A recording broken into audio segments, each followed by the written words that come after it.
નમસ્કાર વિદ્યાર્થી મિત્રો, સ્વાગત છે તમારું પોતાની યુટ્યુબ ચેનલ ક્લાસર એકેમાં. આજે આપણે આજના વિડીયોમાં ચલો ફરીથી એક વખત ધોરણ 5ની સ્વધ્યન પોથીમાં ભાગ નંબર 3 જેમાં વિષય ગણિત પ્રકરણ નંબર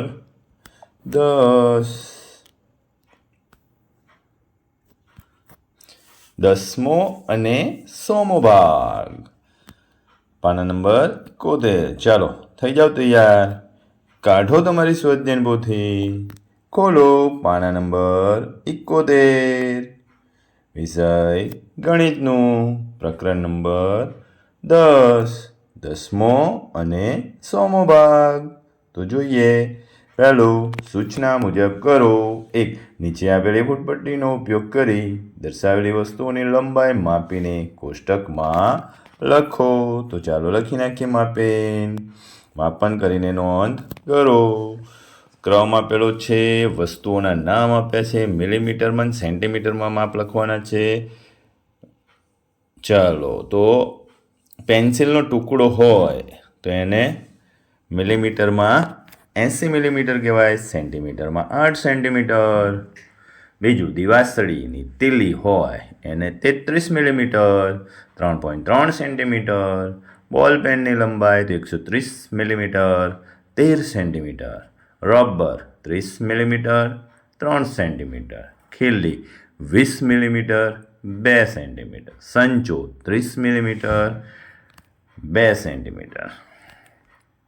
ચાલો નેક્સ્ટ જોઈએ. બીજું, તમારા વર્ગ શિક્ષક કે વાલી પાસેથી ચલણી નોટ મેળવો અને તેની લંબાઈ અને પહોળાઈ વિશે અંદાજ લગાવો. તો ચાલો, ચલણી નોટમાં 500ની નોટમાં અનુમાન કરીએ તો 12 સેન્ટીમીટર છે, ખરેખર માપીએ તો 15 સેન્ટીમીટર થાય. પહોળાઈમાં 5 સેન્ટીમીટર અને 6.5.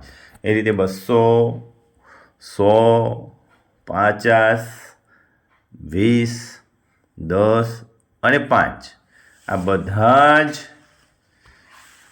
ચલણી નોટની આપણે લંબાઈ અને પહોળાઈનો અનુમાનિત માપ લખી નાખો અને પછી ખરેખર ફૂટપટ્ટીની મદદથી એકચ્યુઅલ એનું માપ કરો અને લખો. તો તમારું અનુમાન કેટલું સાચું છે એ તમને સમજાશે. તો ચાલો આગળ જોઈએ. નેક્સ્ટ,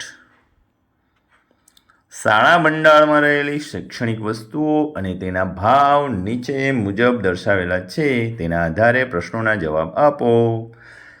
ઇરેઝરના 1.75, કંપાસના 28.25, સંચાના 2.50, પેનના 9.25, નોટબુકના 10.75 અને પેન્સિલના 4.50. એમાં ત્રીજો પ્રશ્ન, 2 રબરની કિંમત કેટલા રૂપિયા થાય? તો એક રબરની કિંમત કેટલી છે?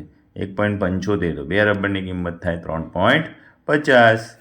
ચોથું, પરેશ પાસે 50 રૂપિયા છે, એક કંપાસ ખરીદે છે તો તેની પાસે રકમ બાકી કેટલી રહેશે? કંપાસની રકમ છે 28.50. તો 50માંથી 28.25 બાદ કરો એટલે 21.75. પાંચમું, ₹14માં કેટલી પેન્સિલ અને કેટલા સંચા આવે? તો કે 2 પેન્સિલ આવી જાય અને 2 સંચા આવી જાય. ઓકે બાળકો. ચલો છઠ્ઠું, જલ્પા એક બોલપેન અને એક નોટબુક ખરીદે છે તો તેનો શાળા ભંડારમાં કેટલા રૂપિયા મૂકશે? બોલપેનની કિંમત 9.25 છે, નોટબુકની કિંમત 10.75 છે, 20 રૂપિયાના શાળા ભંડારમાં મૂકવા પડશે. સાતમું, બોલપેન અને પેન્સિલ પૈકી કોની કિંમત વધારે છે? કેટલી વધારે છે? પેનની કિંમત 9.25 છે ભાઈ, બોલપેનની 1.75 એટલે કોની કિંમત વધુ કહેવાય? તો કે બોલપેનની કિંમત વધારે છે. હવે 9.25માંથી 1.75 બાદ કરી દો એટલે 7.50 રૂપિયા. કેટલી વધારે છે? 7.50 રૂપિયા. આઠમું, નીચેના કોષ્ટક 1નું અવલોકન કરી કોષ્ટક 2 પૂર્ણ કરો. કોષ્ટક 1માં શું અવલોકન કરીશું? તો કે લાલ કલર કેટલી વખત છે? વાદળી કલર છે, પીળો કલર છે, બધા અંદાજિત માપમાં આપેલા છે. તો ચાલો લખીએ. લાલ કલરમાં 50 ખાના છે, લીલો કલરમાં 10 ખાના છે, વાદળી કલરમાં 13 ખાના છે, પીળા કલરમાં 16 ખાના છે, લાલ અને વાદળી 63 ખાના છે, પીળો અને લીલો 26 ખાના છે. લાલ, પીળો અને વાદળી 79. બરાબર. એને ટકાવારીમાં દશાંશ અપૂર્ણાંકમાં લખીએ તો 50/100 એટલે 0.50. એવી જ રીતે જોઈને કોષ્ટક પૂર્ણ કરી લ્યો. ચાલો આગળ જોઈએ. પ્રશ્ન નંબર 9, તમારા વર્ગખંડની બારી, બારણા, દિવાલ, બ્લેકબોર્ડ, ટેબલ વગેરેની લંબાઈ અને પહોળાઈ માપીને લખો. તો ચાલો, બારી, બારણું, દિવાલ, બ્લેકબોર્ડ, ટેબલ, પુસ્તક, તેલના ડબ્બાના કચરાપેટી બનાવી નાખીને એનું માપન કરો. તો પહેલાં મીટરમાં માપી લઈશું આપણે. સરસ મજાની લાંબી મેજર ટેપ લઈ લ્યો અને એની લંબાઈ મીટરમાં માપીશું. એને દશાંશ અપૂર્ણાંકમાં દર્શાવીશું. પહોળાઈ પણ મીટર પ્રતિ સેન્ટીમીટરમાં માપીશું અને દશાંશ અપૂર્ણાંકમાં લખશું. તો ચાલો, બારી 1 મીટર 25 સેન્ટીમીટર 1.25 લખાય. પહોળાઈ 1 મીટર 5 સેન્ટીમીટર તો 1.05 લખાય. બારણું 2 મીટર 46 સેન્ટીમીટર એટલે 2.46 મીટર લખાય. 1 મીટર 12 સેન્ટીમીટર 1.12 મીટર લખાય. દિવાલ 4 મીટર 83 સેન્ટીમીટર 4.83 મીટર લખાય. 3.58 તો 3.58 મીટર લખાય. એવી રીતે બ્લેકબોર્ડ, ટેબલ, પુસ્તક, તેલના ડબ્બાની કચરાપેટી, એને દરેકની લંબાઈ અને પહોળાઈ માપીને દશાંશ અપૂર્ણાંકમાં દર્શાવીને લખો. ચાલો, 10મું. લાંબી કૂદની રમતમાં ધ્રુવી 4.75 મીટરનો કૂદકો મારે છે અને રિયા 3.25 મીટર કૂદે છે. તો લાંબી કૂદમાં કોણ વિજેતા કહેવાય? બંનેના માપનો તફાવત દર્શાવો. તો કે ધ્રુવી 4.75 એટલે રિયા કરતાં ધ્રુવી વધુ સારો કૂદકો મારે છે એટલે વિજેતા ધ્રુવી કહેવાય. કેટલો લાંબો? તો 4.75 માઇનસ 3.25 તો 1.50. ધ્રુવી 1.50 મીટરના તફાવતથી વિજેતા કહેવાય. ચાલો, નેક્સ્ટ જોઈએ 11મું.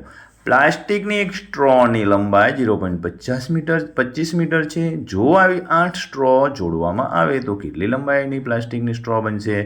0.25 છે એક નહીં, એવી 100 સ્ટ્રો છે. 0.25 × 100 એટલે 25 સેન્ટીમીટર થાય. 8 સ્ટ્રો એટલે 25 × 8 બરાબર 200 અને 100 ભાંગી નાખો એટલે 2 મીટર લાંબી સ્ટ્રો બનશે. ચલો, 12મું. આર્ય તેનો હાથ ઊંચો કરે છે ત્યારે તેની લંબાઈ 1.65 મીટર છે.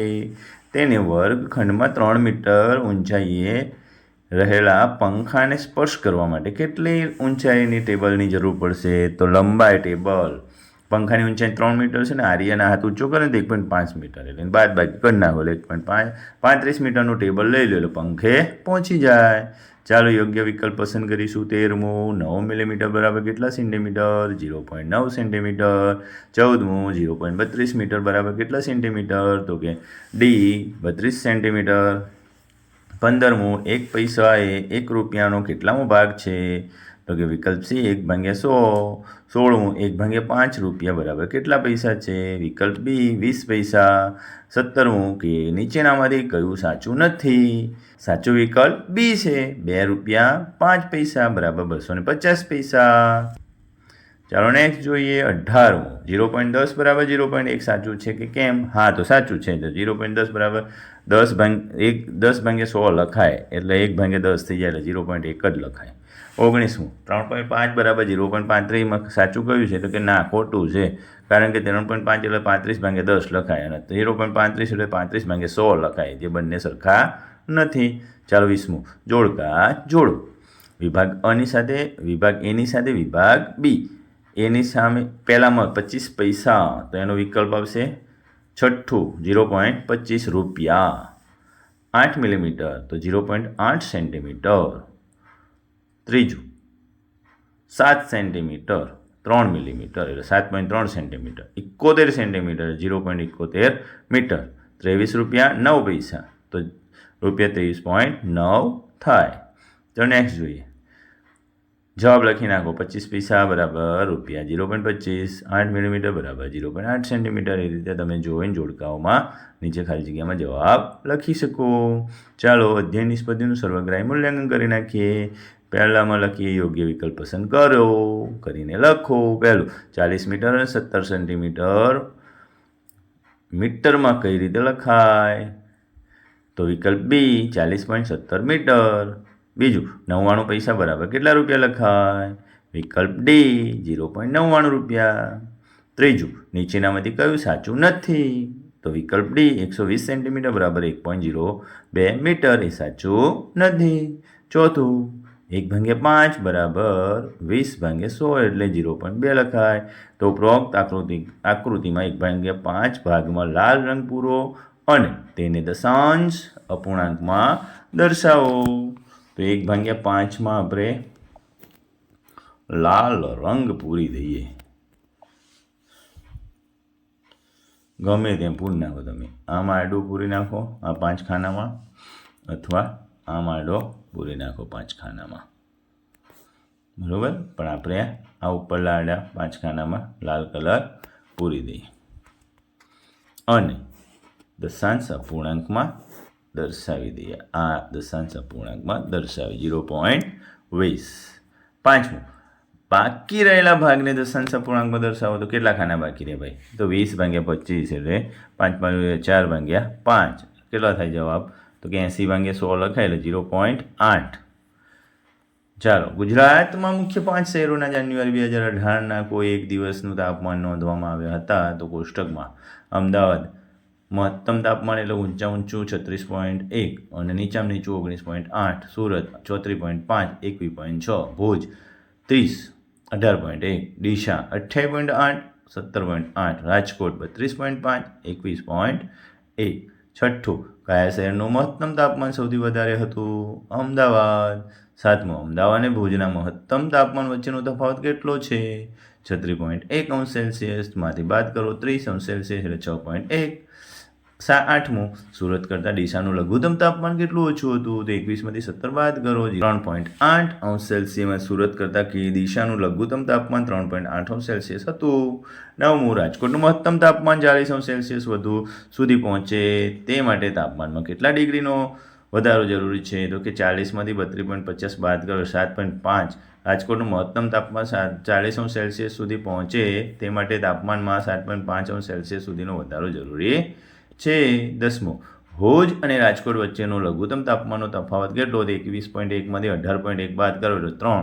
તફાવત થાય 3°C છે. ઓકે બાળકો, સરસ રીતે સારા અક્ષરે તમે પણ વાંચી શકો એવા અક્ષરે સુંદર રીતે લખીને સ્વાધ્યાયન પોથી તૈયાર રાખો, જેથી તમને પૂરા માર્ક્સ મળી જાય. કે બાળકો, ચેનલમાં પ્રથમ વખત હો તો ચેનલને સબસ્ક્રાઈબ કરી લો, વિડીયોને લાઈક કરી દો અને તમારા મિત્રોને લિંક શેર કરવાનો ભૂલશો નહીં, જેથી એ પણ તમારી જેમ લાભ લઈ શકે. ઓકે બાળકો, આવજો.